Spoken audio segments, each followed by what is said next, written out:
I found out about the movie because my agency represents a few of the actors in the movie, and my co-star Dietrich was cast, and the cookies are ready.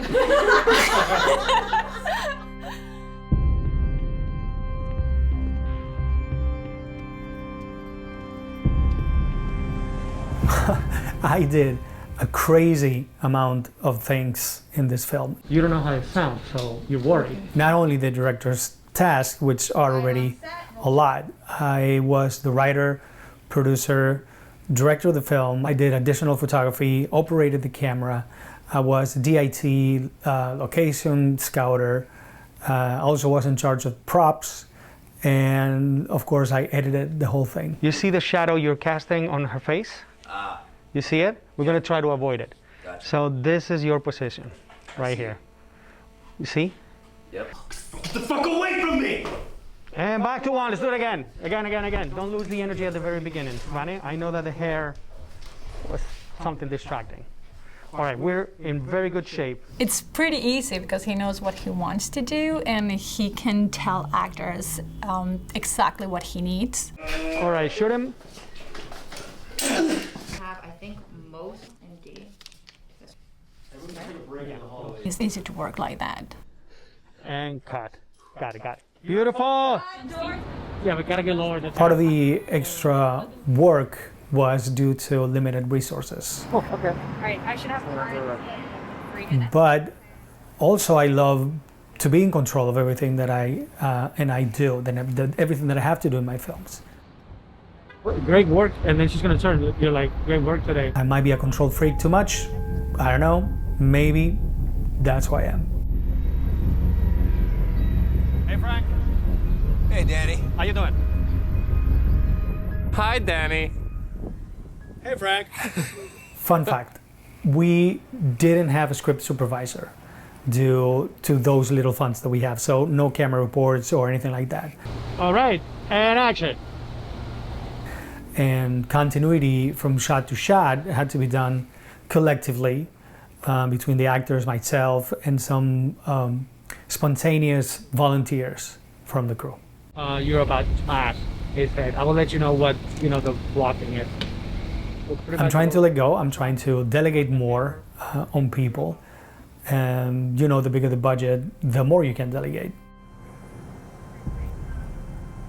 Because of the COVID pandemic situation back in 2020, we couldn't do any in-person auditions, so we had to make them remotely via Zoom. Stop! Please, stop. The main reason I love auditioning people is the human connection, right? The click you make with the actors is the best way to test their chemistry and everything. Hey, Phil. Is she giving you a hard time? When is she not? Morning, Mom. He keeps insisting I wear a sweater. I'm not cold. How many ways do I have to tell him? For me, the relationship with an actor starts the first moment we meet, actually. It has to be kind of like a love at first sight situation. If I don't feel it from the get-go, I know it's not going to work on set.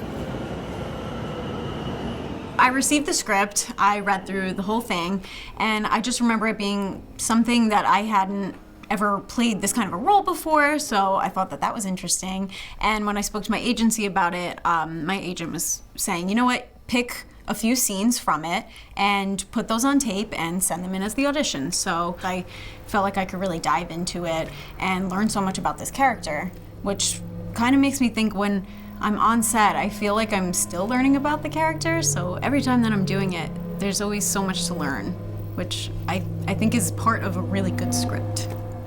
Hey, Aaron. It's the name again. When I got the first batch of auditions, after carefully watching them all, several times each, I'd made my first selection. I think that everything happens, period. Then we give it a reason that's relevant for us. I think that everything happens, period. And we give it a reason that's relevant for us. Okay, you need to leave now. Why? Because she could have followed you. Well, she didn't. How the fuck do you know? Because she was still on the park bench when I left. And people on park benches can't get up and walk? I don't know. No, you need to leave. Why? Because she could have followed you. She didn't. How the fuck do you know? She was still sitting on the bench or left the park. I don't know. Yeah, people on park benches can't get up and walk? And leave the church out of this. I've been trying to for years, but you won't let me. Where's all this bitterness coming from? What's wrong with Jesus all of a sudden? Where's this bitterness coming from all of a sudden? What's wrong with Jesus? I organized a callback, but this time it was not going to be pre-taped. It was going to be live. Please, Leah, don't do this. You do know why this is happening, don't you? Everything I did was for you. Your mother got it all wrong. I chose a couple of scenes from the script and paired the actors to audition together on a Zoom call. It's funny to see how those scenes changed from the way the script was during the audition process to how it ended up in the final cut of the film. Everything happens for a reason. Don't get me started with... It's what I choose to believe, whether it's bullshit or not. It's what I choose to believe. You know, that's it. Everything happens for a reason. Don't get me started. I don't know. That's what I choose to believe. Even if it's total bullshit. That's what I choose to believe. Trust me when I say acting is hard, but it's even harder when you have internet connection problems. Please stay. I have something that someone like you might find interesting. It was extremely challenging, I think, for the actors to see and feel each other's energy up close. It's what brings magic to a performance, and that obviously it's hard to do on a video call. What are you doing? It's rude to let me drink alone, dickhead. But I knew that if they can pull that off, there was nothing those guys couldn't do on set. Some challenges that I found with this role were kind of things that maybe I thought of as a weakness before, but now I kind of think of as a strength. This character is so broken, and she's kind of just losing it all the time, so there's always this verge of tears, like, that's about to come out of her eyes. So I'm finding all these emotional scenes just like really kind of, they take a toll on you. You know, as hard as Leah's life is, I'm finding so much joy in playing her. So yeah, I think any sort of like emotional scenes have really made me grow as an actor. So I'm finding it as a strength now. I prep my the speech. I do that while I'm learning the lines, so I need to like really know what I'm saying and how I'm saying it. And then of course the emotional prep, I just need always before the scene to prep a little bit of that. And I'm always like thinking about the character in the back of my mind. So that's like I keep it there, and sometimes I got like new ideas for new different situations. To my left, Vanessa, she's going to be playing Tanine. Paris, he's going to be playing Phil. Anthony is going to be playing Matt. Marianne is going to be playing Angelina. Lauren, she's going to be playing Leah. And Dietrich is going to be playing Aaron. Thanks to the Spanish Benevolent Society here in New York City, we were able to have a very nice and large room for the table read and rehearsals. One of the most important things, at least for me, is to get to know the actors before we start filming. I usually try to get them all together and go for a coffee or a beer or a dinner or something. Somewhere we can all get to talk to each other and get to know each other a little before we go on set. In this case, obviously it was not possible. All indoor dining areas were closed due to the pandemic. So the first time we all got together after getting tested like crazy and make everything and everybody safe was on the day of the table read in September 2020.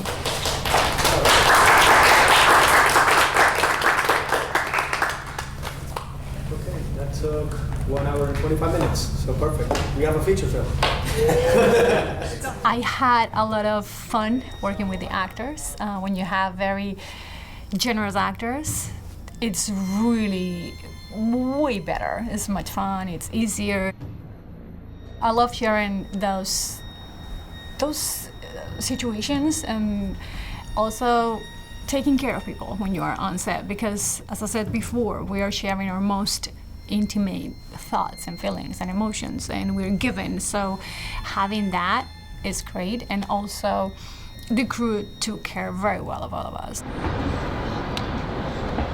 The process going through the script and doing a callback and doing chemistry reads with the director was great. It was something that was very different than I had ever done before. I found a lot of comedy and humor in a lot of things.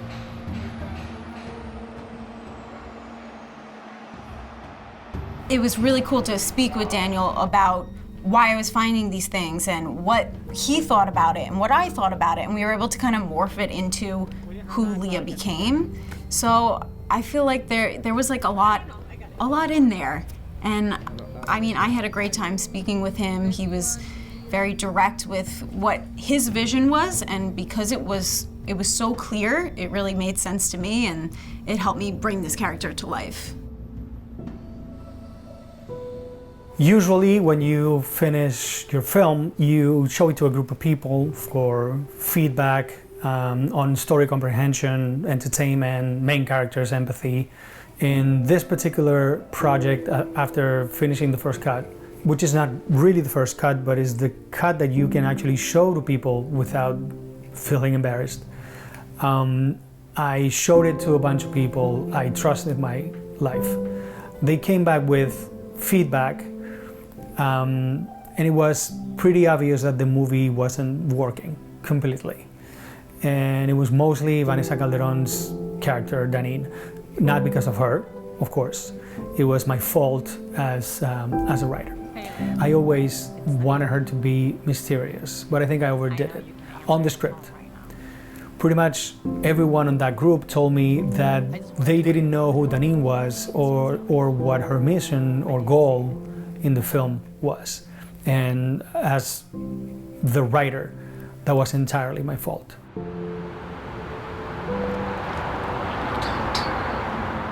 So after taking all that feedback in, I went back to the script and wrote more scenes to develop her character. Not really developed, because she was developed in my mind and in my notes, but I really needed to have her more developed on screen. So I put together a splinter crew, which is a smaller version of a regular principal photography crew, and went to shoot some extra scenes with Vanessa.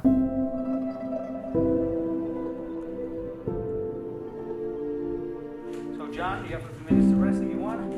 It's 75 minutes.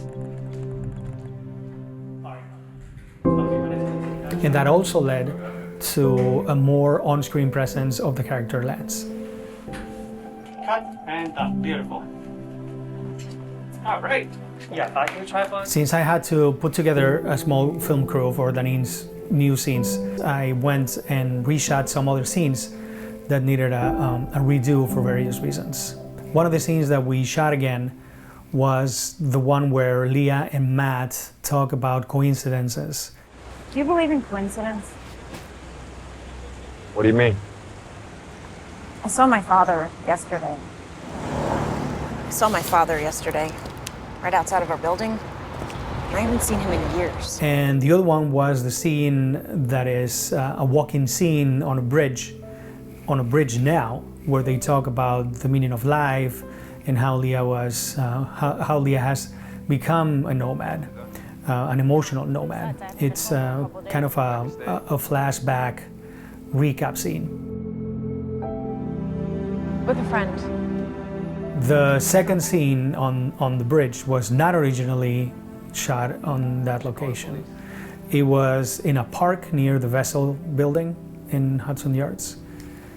And when we went location scouting, I think it was during a weekend or something, and it was quiet and peaceful. I got to location maybe 15 minutes before everyone else, and I hadn't seen the location yet, and there was just a construction site in every direction, and every single sound I could fathom was happening in that area. And I remember laughing to myself, just like, okay, like another day, I guess we're just gonna do this. And so that was very funny. But when we showed up the day off, we realized that there was a massive construction site on the next block that we're building a skyscraper. And of course, having Daniel arrive later, and he's just like, yep, no problem. it's fine. Like, let's get a camera up. I'm like, all right, fine.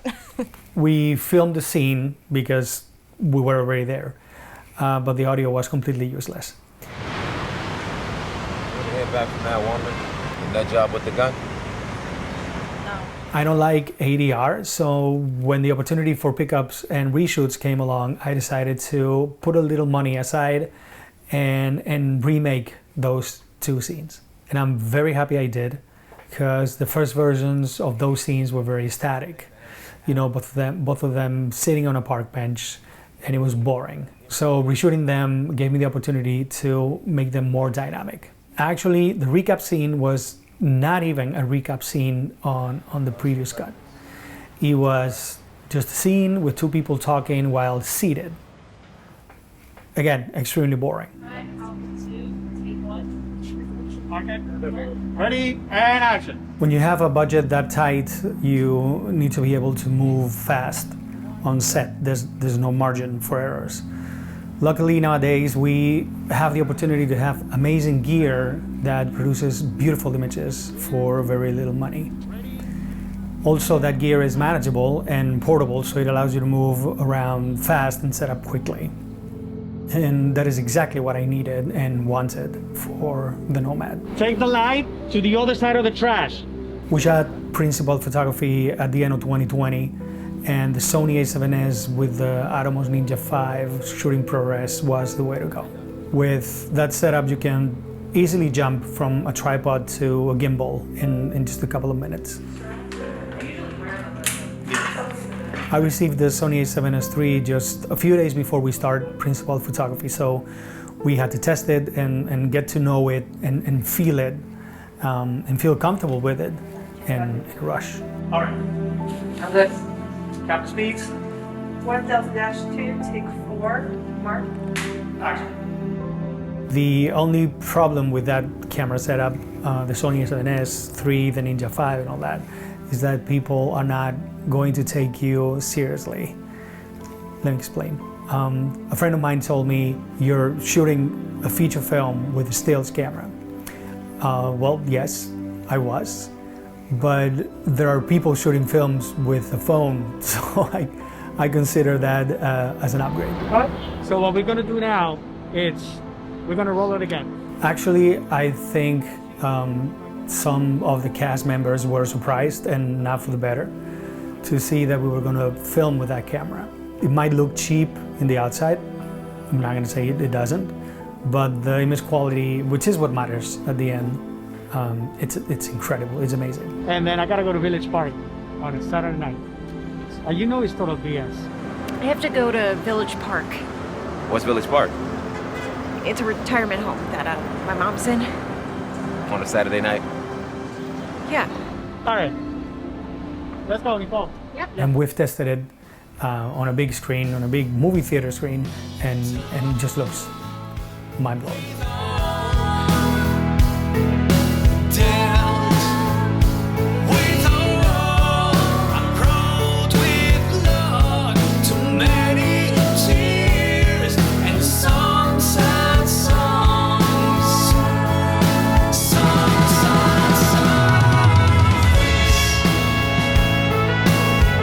I want to thank Steven Germano. Right there is the executive producer of the film.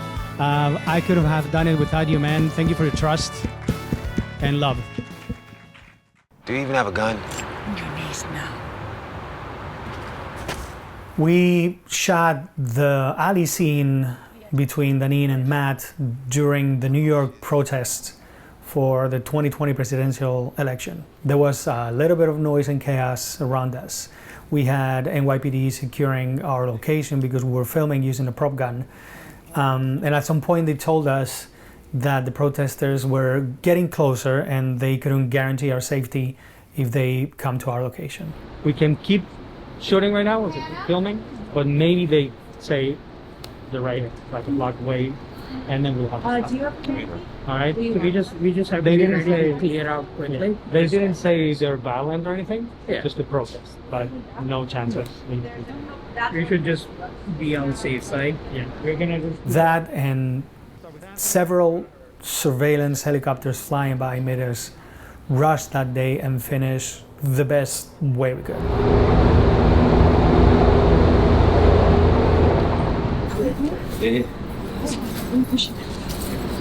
Despite all that, I think Vanessa and Anthony did an amazing scene. What if I tell you I can prove that God doesn't exist? Yeah, Central Park. So I remember one of the longest scenes that I was playing, and how I was very close to get like super mad at everything, and I was like doing this job of, okay, the guy that is not right now dancing tap on my lines, I'm just gonna flow with it and keep on going. So that was a lot of work, but it was like fun to see Central Park so alive and people that goes there just for dancing classes for just practicing some music. For Aaron's killing spree, we got a special filming permit because we needed to use a gun on set. Filming in New York City is always complicated, it's noisy, crowded. But I was confident because we had 5 hours to film the whole scene.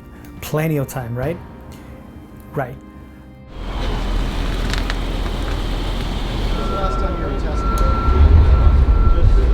Let me see this. Okay, watch it, guys. There was 2 major problems though. First, a neighbor who was putting a couple of suitcases in the trunk of her car left it open, the trunk, and she refused to close it until we pay her. I don't react well to blackmail, so we didn't pay, but that delayed us a little. She ended up closing the trunk and leaving. Apparently her intention to make a few bucks didn't work, and she couldn't stay longer, I don't know. She drove away. Awesome. Cut. And the other big problem was the weather. It was supposed to be sunny in the morning and cloudy and raining as the day went by. But the weather apparently had its own agenda, and the clouds started to come closer and closer to us with the threat of rain at any moment. And it did. It rained. So the 5 hours we initially had turned out to be just 2. Yeah, we shot the whole thing in just 2 hours. All right, action. You see a gun, it's like, oh shit, and then boom, boom. Okay, step out of the car. Close it. Look at the gunman, and boom. Okay. All right. When I shoot him, do you want me to just kind of shoot and just walk through it, or do you want like a moment of stopping or for that? Do you want me to stop at him and kill him? I saw it kind of just me walking through and... Yeah, no remorse, Yeah. no feelings, no stopping. Okay. There were supposed to be more victims, especially one victim that was somebody trying to stop Aaron, and of course Aaron kills him. Okay. Go home. Nothing. People keep fucking crossing the street. Why don't we try and do the reverse? Okay. The rain's not so bad right now. Back. It's so frustrating for him. Yeah. It's like he's trying so hard. But we didn't have the time to film any of that. All right, that was great. That was beautiful. How about you, Father James? Do you know what the meaning of life is?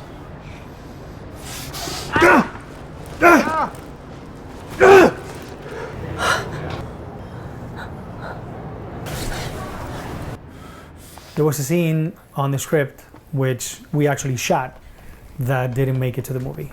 The scene is Aaron chasing Leah after she filmed him killing a priest. He runs after her and they end up on a dead-end alley where she escapes by spraying him with pepper spray.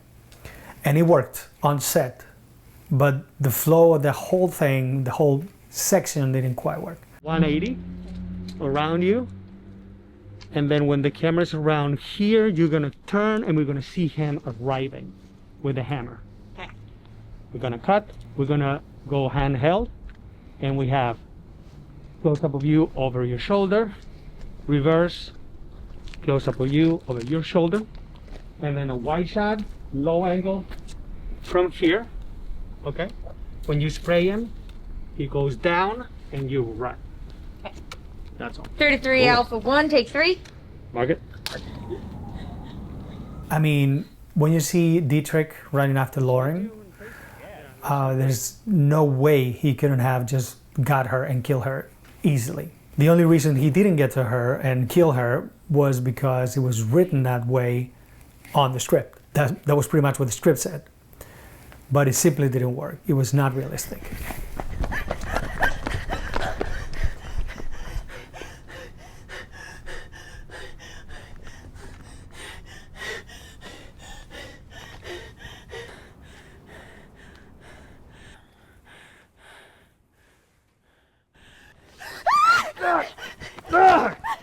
Bunch of people I showed one of the first cuts of the film felt the same way about the scene. So I had to cut it off from the final version. Thank you.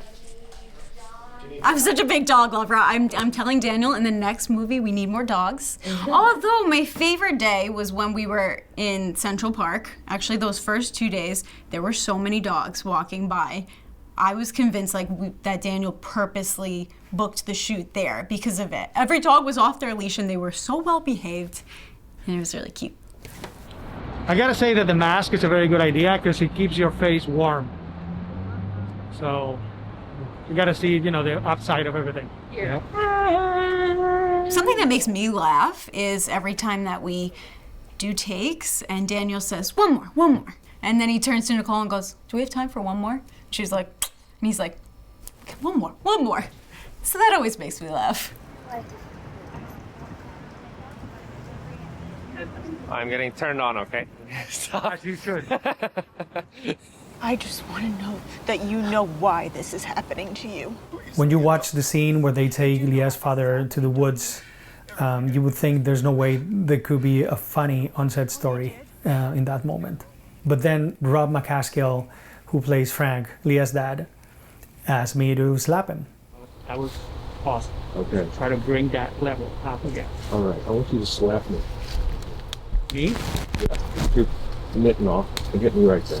We were on a park in the Bronx at night, and it was freezing, and he needed motivation to get into character. So in front of the whole crew, right before take one, he asked me to slap him in the face.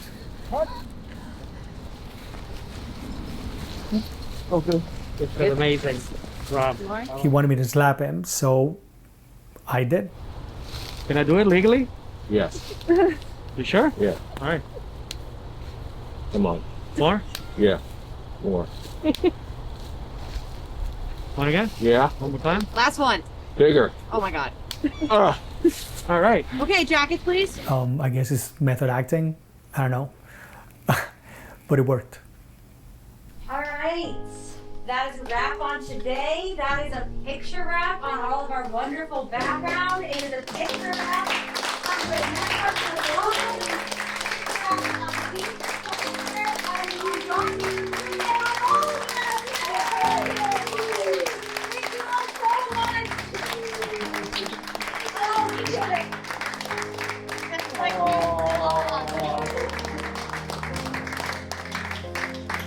Let me tell you something. I said this before, and I'm gonna say it again because I want to.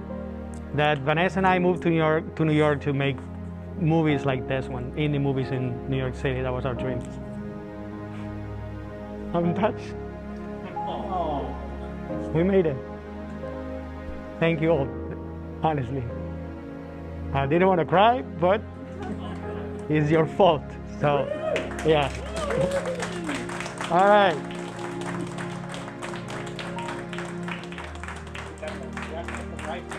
All right, so I said this before, I'm an atheist, but I'm blessed because I have you guys. So, cheers, everybody. Can't wait for everybody to see it because you'll see all of our hard work paying off.